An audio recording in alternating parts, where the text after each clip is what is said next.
오늘 주신 말씀은 시편 78편 43절에서 55절 말씀입니다. 시편 78편 43절에서 55절 말씀 받들어 읽겠습니다.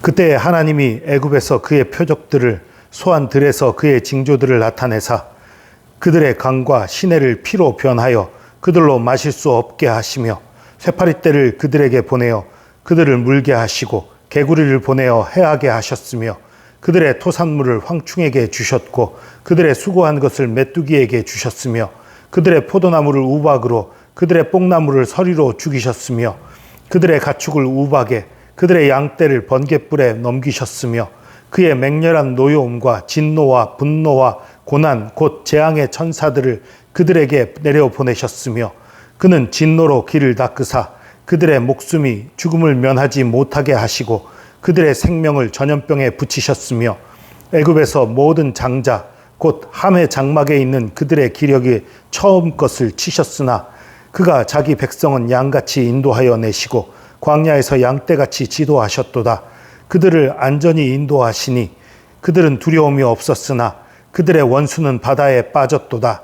그들을 그의 성소의 영역 곧 그의 오른손으로 만드신 산으로 인도하시고 또 나라를 그들의 앞에서 쫓아내시며 줄을 쳐서 그들의 소유를 분배하시고 이스라엘의 지파들이 그들의 장막에 살게 하셨도다. 아멘. 이집트에 내렸던 10가지 재앙에 대한 얘기가 오늘 언급돼요. 그런데 오늘 말씀, 오늘 읽은 부분의 가장 핵심은요, 이 52절과 53절이에요. 그가 자기 백성은 양같이 인도하여 내시고 광야에서 양떼같이 지도하셨도다. 그들을 안전히 인도하시니 그들은 두려움이 없었으나 그들의 원수는 바다에 빠졌도다. 가장 핵심적인 거예요. 그들의 원수, 이집트 군대에는 홍해를 따라 건너려다가 이스라엘 백성을 따라 홍해를 건너려다가 홍해에 빠져 죽게 된 그 사건을 얘기하는 거죠. 그 전에 물론 이집트에 내린 10가지 재앙 얘기가 있었고요. 여러분, 하나님이 괜히 이집트를 괴롭히려고 10가지 재앙을 내렸을까요? 아니지요. 이스라엘 구원코자 함이지요. 심판은 구원을 위함입니다. 심판은 구원을 위함이에요. 또 그런데 여기 한 가지가 더 들어가 있어요. 심판은 구원을 위함인 것과 동시에 교육을 위한 것입니다. 교육? 아니, 심판과 교육이 무슨 상관이에요? 상관이 있어요. 이집트에 내렸던 10가지 재앙을 한 가지 한 가지 살펴보면요, 그게 바로 그 하나님의 권능과 위엄을 나타냄과 동시에 이집트의 온갖 우상들을 조롱하는 거예요. 여러분, 첫 번째 이집트에 내렸던 재앙이 뭐죠? 나일강이 피처럼 변한 거였어요. 이집트의 최고 신 중에 하나가 나일강의 신이었죠. 쇠파리떼, 파리 모양의 신도 있어요. 이집트에 그런 신도 있었어요. 개구리 신도 있었고요. 메뚜기 모양의 신도 있었고요. 그리고 종기가 막 나는, 오늘 본문에는 없지만 종기가 나는 그런 재앙도 있었는데, 종기가 나는 재앙이 어디서부터 시작됐냐면 그 이집트의 어떤 그 제사 드리는 의식 비슷한 행동을 하면서 그게 번져가서 그 종기가 나게 되는 그런 걸로 역사하는, 그렇게 이집트의 그 여러 우상들을 조롱하는 거예요. 그리고 또 마지막 재앙이 오기 전에 9번째 재앙이 어둠이었잖아요. 이집트의 최고 신이 뭐예요? 태양신 라였단 말이에요. 태양을 가려버린 거예요. 이집트 신들을 조롱하는 거예요. 10가지 재앙들이. 그리고 마지막 10가지 재앙에 모든 이집트의 장자를 죽게 하는 그런 재앙이 있었지요. 이것은 신화하고는 좀 다르지만, 특별히 그 이집트에서는 왕도 신이라고 그랬단 말이에요. 근데 파라오의 아들조차 죽었단 말이에요. 그러니까 그가 너희 신 아니다 라고 확실하게 선언하시는 거지요. 그리고 모든 장자는 내 것이다 라는 하나님의 뜻을 또한 교훈하고 있는 그런 의미도 있는 거예요. 여러분, 이런 것들을 통해서 하나님이 보여주시는 것은 무엇입니까? 하나님의 백성 아닌 자들을 심판하심을 통해서 하나님의 백성을 구원하실 뿐만 아니라 하나님의 백성들을 교육하는 거예요. 이것들 다 헛것이야. 이것들 다 잘못된 것이야. 너희들 이런 길 가면 안 돼. 너희들 하나님 말씀 순종해야 되고 하나님 뜻대로 살아가야 되고 하나님과 동행해야 돼. 하나님이 너희의 복이야. 이거를 하나하나 하나님이 가르쳐 주신 거예요. 여러분, 안 믿는 사람들이 또 하나님을 거역하는 자들이 벌받는 모습을 우리가 보게 된다면 우리가 어떤 태도를 취해야 돼?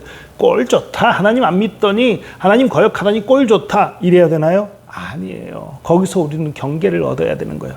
아, 하나님이 저걸 싫어하시는데 하나님을 대적하고 하나님 앞에서 저렇게 패역하면 저렇게 되는구나.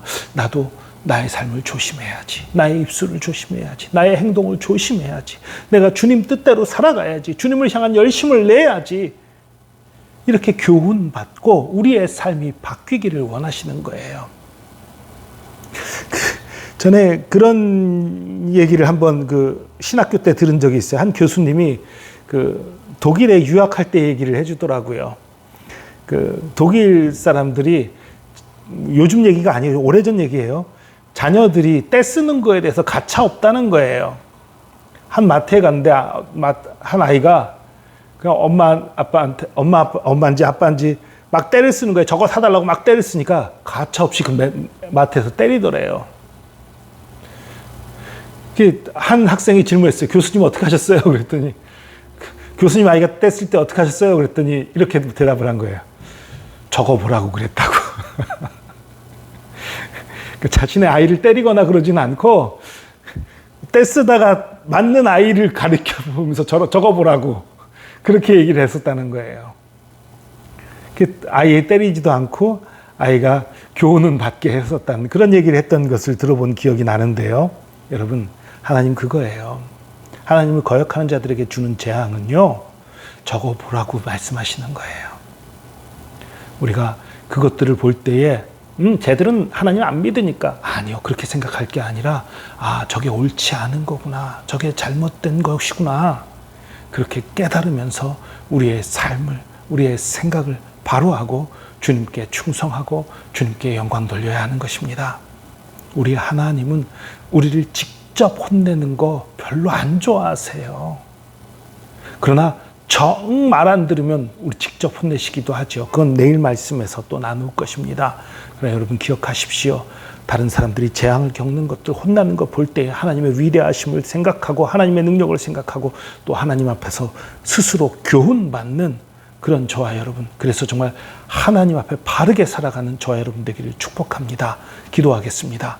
주님, 하나님으로부터 심판받는 자들, 재앙을 만난 자들, 그런 사람들을 볼 때에 우리의 마음과 생각이 교만하여져서 꼴 좋다, 저거 저럴 줄 알았어, 이런 식의 반응이 아니라, 저들은 나쁘니까 당연해, 그런 반응이 아니라 그곳에서 우리가 교훈을 얻게 하여 주시옵소서. 우리 가운데 있는 잘못된 점들을 발견하며 우리 가운데 옳지 못한 것들을 발견하며 우리 스스로를 깨끗게 하며 주님 앞에 우리의 잘못을 고하고 주님 앞에 우리 스스로를 정결하게 하는 그런 시간들을 갖게 하여 주시옵소서. 다른 사람들의 잘못된 점에서 배우게 하여 주시고 깨닫게 하여 주시고 하나님의 사랑과 은혜를 알게 하여 주시고 하나님의 거룩하심을 알게 하여 주시고 하나님께 순종하는 삶 살 수 있도록 붙들어 주시옵소서. 함께 하심 감사합니다. 감사드리며 예수 그리스도의 이름으로 기도합니다.